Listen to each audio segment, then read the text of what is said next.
नंद बाबा के मन में भाव आवे, जी लाला यशोदा मैया ती लिपट के सोवे, उन्हीं के पास ही सोवे, कभी मेरे पास ना आवे। नंद बाबा के मन में भाव आवे, हे विधाता अगली बार मोए मैया बना के भेजियो, क्योंकि मैं तो बड़ो संकोच में रह जाऊं, लाला मेरे पास आवे ही ना है।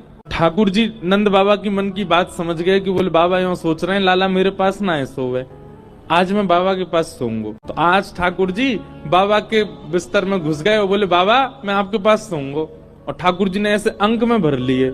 आज नंद बाबा के प्रेमाश्रु छलक पड़े, मेरो लाला मेरे पास सो रहे हो। यशोदा मैया को नींद नहीं आ रही, बार बार उठ के देख रही है, बोले लाला यहीं दे दो, मुझे तो नींद ही ना आ रही आके बिना। नंद बाबा बोले आप रोज सोती हो, आज मेरे पास सुन दो यार। लेकिन वास्तव में ठाकुर जी नाटक कर रहे थे, ठाकुर जी को नींद नहीं आ रही थी।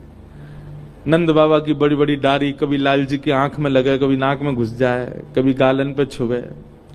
रात में जैसे ही नंद बाबा को गहरी नींद आई, चुपचाप ठाकुर जी हाथ खोल के निकले और यशोदा मैया के अंग से लिपट के सो गए। सुबह जब नंद बाबा उठे तो बाबा को संकोच भयो, बोले लाला रात में आयो लेकिन चलो वो मैया पास ही।